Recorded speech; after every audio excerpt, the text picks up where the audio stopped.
Welcome to this edition of the Million Dollar Mastermind podcast. This is where we pick the brains of high achievers from all walks of life and get their hard-earned, real-world insights on winning. I'm your host, Larry Weidel. Let's just say right now, where have you found yourself speaking the most?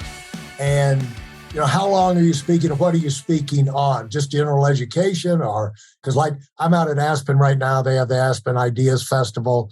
And basically it's a bunch of hot air, no offense, but it's a bunch of hot air from people that used to be busy doing stuff, but like you have Lester Holt here and you have people that have got names and everything. They've had the exposure, they've had insights, not really employed maybe that much right now, but I could go down through the whole list. But you're going to learn some things, but not really make any specific points. It could be this. It's like China's going to have the next, right.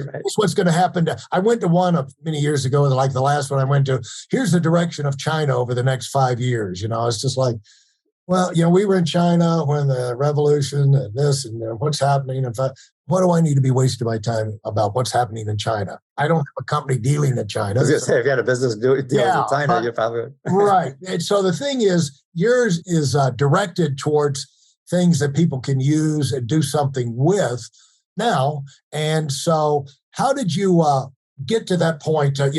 When you're speaking to those crowds, what do you find yourself, people calling you up and they want a speaker to talk? Is it education? Is it explaining? Is it following up on your books?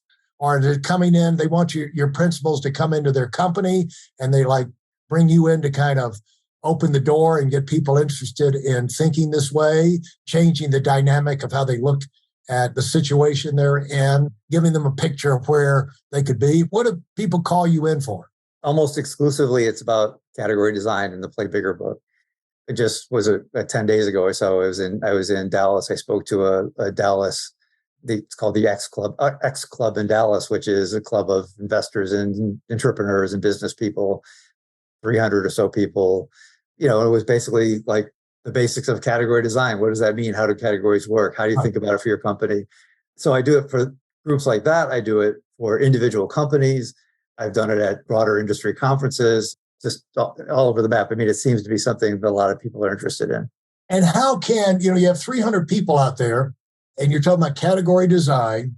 You've got the great point that the biggest fish in the pond, it gets to eat everybody else. And so there's a lot of advantage on being the biggest fish. And we've all got 24 hours in the day. The way I look at it is I've always focused in on being number one because it's like, I can never rally the troops on going for number two. Let's go for number two. I don't know how Avis does it, but somehow you say, we're going to go for a championship. We're going to go for number one. We're going to be number one somehow, the fastest growing, in our community, in our town, in our neighborhood. That's like the Beatles were talking about when they made their breakthrough. They said, what bands always did where they tried to be the biggest in their town and then the biggest in their region, and then the biggest in the UK. And then step by step by step, you kind of grow into that dominant position. And how would you tell people if there can't be a unlimited number of new categories coming up every day, or can there? How, if I'm in a standard service business or something and I want to do big things, but I don't even know, if it's a service business, let's say, rather technology, of course, we have new breakthroughs all the time, but how would you get people that they're in the grocery business, they're in the lawn business, they're in the cleaning business, they're in plumbing. And I've talked to people on here that have done amazing things in all of those areas, but where do they come up with the ideas? But real estate, you go into a town, there's 1,000 realtors. I'm in Aspen. It's like every other person is a realtor. And so how would you get people right now to break down thinking about, kind of maybe get them to take a fresh look at what they're doing, where maybe they think category design doesn't have anything to do with me. And maybe it does. But they need you to kind of light the fuse. I'll tell you a story, but let me preface it by saying that first of all, you're right. I mean, you can't, if every company in the world was creating a new category, then right. You can't, it's not going to happen. But not everybody wants to do that either. Right. It's actually in some ways, it's easier to enter a proven market. And if you're okay with the idea that you're going to scrape some market share out of that market, and you're always going to have to make an argument that your thing is a little bit faster, a little bit cheaper, or something like that, that the vast majority of businesses get built that way. And most of them are, perfectly legitimate businesses, and some of them make people a lot of money, and, some of them just become lifestyle businesses, but there's nothing wrong with that. And that's what the vast majority of people do. What we're saying is, if your goal is that you would like to be, or want to try to be one of those companies that wins a market category over time and is the one that wins that, if that's the kind of company you want to build, then here's a playbook for trying to do that. But let me answer your other question about sort of what seems like old mundane categories, with a fairly recent story. So there can't be, there's very few categories that are older than bars. Yeah.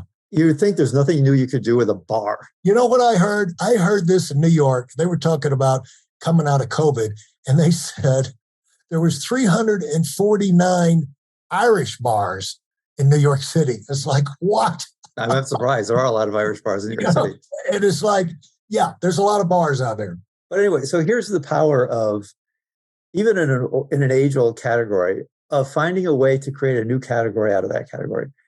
So there was this woman in her 40s in Portland, Oregon, and she was a big fan of women's sports. So she got frustrated because she'd go into bar after bar, especially going to sports bars, and would want to watch, WNBA games or the Women's Soccer League, one of those things. And the bars would never put them on. Or maybe if there were like 10 screens in the bar, they put on one screen. Right. And she's like, but women's sports are like growing in popularity. Don't you understand? They're like, no, that's not what we cater to. So she ended up opening her own bar that would only show women's sports. And in fact, she gave it the most clever name ever. Instead of a sports bar, she called it the Sports Bra. Yeah. And by all stories that I've read about it, this place has become super popular because it stands out, right? There's something new, something new. And now she's gotten so much publicity over this, she has the opportunity to franchise this thing. Like, why not open ones in city after city, right? So even in age-old categories, because one thing that is true about category creation is when the context around us changes, which is always changing, new technology, new social mores, new geopolitical things, as the context changes, it always creates new opportunities for new categories, because it's always creating new problems to be solved or new ways to solve old problems or whatever. So in this case, one of the things that changes in context, if you can understand the changes in context around people you want to address, in this case, it was women's sports are becoming very popular. That's a new context. It didn't exist before. And yet there's been no solution to how do you go and have a night of watching women's sports. So if you understand that context and how it's changing and what new missing that's creating, you can actually see a space for a new category of something. And it doesn't matter whether it's an age-old thing like laundromats or bars or whatever, or plumbers, or if it's like something built on ChatGPT. There's always these new things because the context is always changing. Well, I love the fact that you got a book out there that approaches how to dominate. And I like the fact the title, to me, you were clever in using the word play. You start with play, because anytime there's something, if you're going to do something great, you got to race.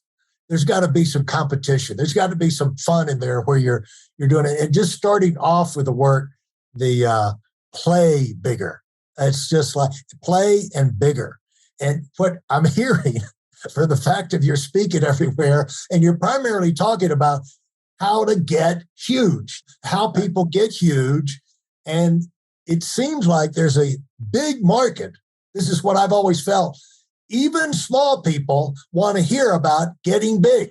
Even, we're in a company where 93% of the people will just be in sales, the people who are trained and have offices. But 7% are the ones who are really responsible for all of the growth in the company. Mm-hmm. But anytime we get on stage, we are always talking about doing it big, doing it big, doing it big. Now, the guys in the home office that are wonderful people, but they've never made a sale in their life, they're saying, you need to speak more to the 93%. And it's like, no, they know how to be small. Well, that's true.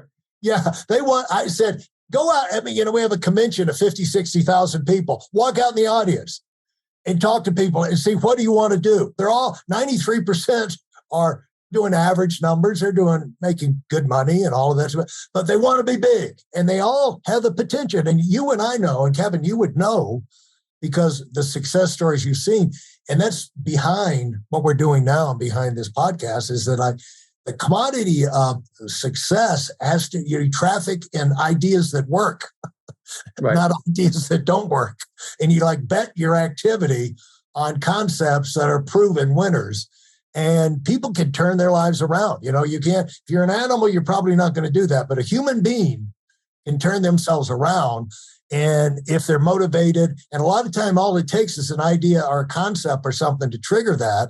And for example, let me come back and refute my argument earlier. Like, if you're out there and you're just one of the plumbers in the room and you're hearing about being great and designing categories, and you really want to do that, maybe you need to sell your damn plumbing business and get in another business. I'm saying maybe you need to look at another business. You don't have to be in the plumbing business. If you're not convinced there's a way out of that for you, well, it can't happen in your town. Maybe you need to think about moving, because if your main goal is to get big, there's some absolutes that are involved in it. And so you're confronting people with things that help them make decisions where they can feel good about the track they're on and what they really want. Because maybe they thought they wanted to do it, but no, I don't want to do it that much.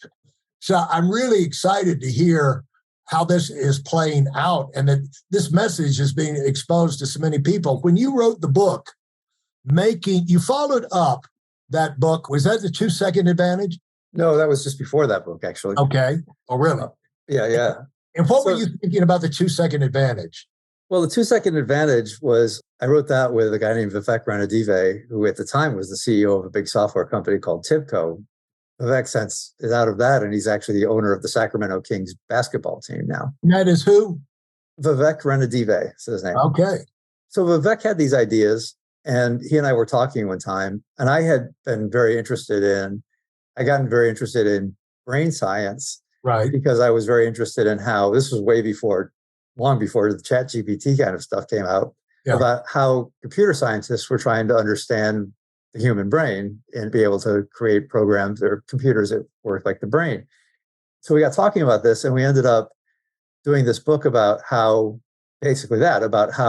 computer scientists were learning from neuroscientists about the nature of talent and the way brains work, and how could you create essentially talented computers.